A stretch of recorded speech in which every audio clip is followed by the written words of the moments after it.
Hello everyone, welcome back to Sharmin's blog. আসসালামু আলাইকুম। তো আমি আজকে ভেবেছি আলুর পরোটা বানাবো, তাই আলু সিদ্ধ করে নিয়েছি। এখানে যে পুদিনা পাতা, ধনিয়া পাতা এগুলো দিয়ে দিলাম। এখন সুন্দর করে এটা মেখে নিব। আপনাদের কার কার আলুর পরোটা খেতে ভালো লাগে অবশ্যই কমেন্টসের মাধ্যমে জানাবেন।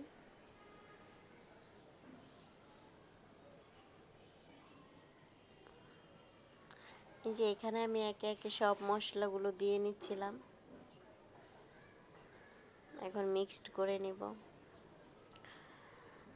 আসলে আমার খুব বেশি আলুর পরোটা খেতে মন চেয়েছিল, তখন বানিয়ে নিলাম আলুর পরোটা। আসলে এটা খেতে এত মজা, অনেক টেস্ট। এটার সাথে আর কিছুই লাগে না। আলুর পরোটার সাথে শুধু খালি খালি খেয়ে নিলেই হয়, অনেক মজা লাগে।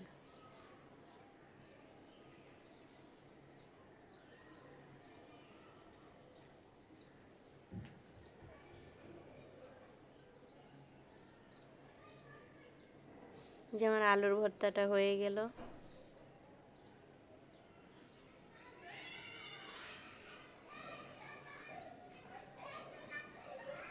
রেডি হয়ে গেল আলুর ভর্তা। এখন আজ আমি বেলে নিচ্ছি রুটিটা।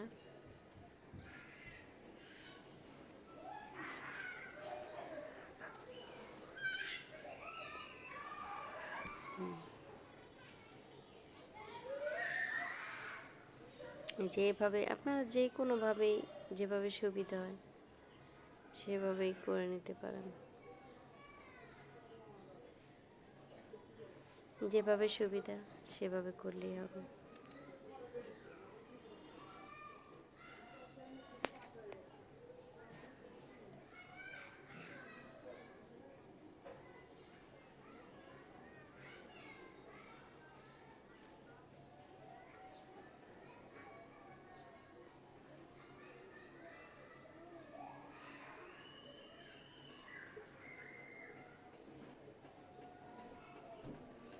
তো এই যে আমার এগুলো সব একে একে বেলে নিচ্ছিলাম, দেখুন।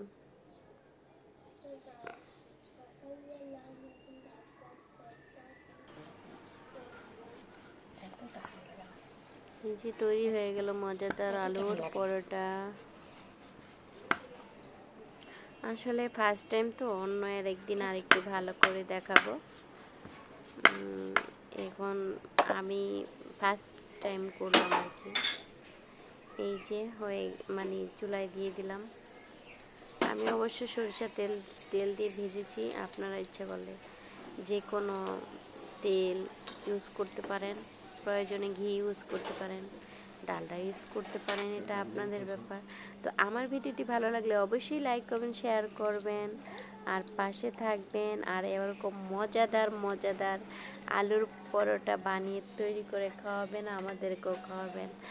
আল্লাহ হাফেজ।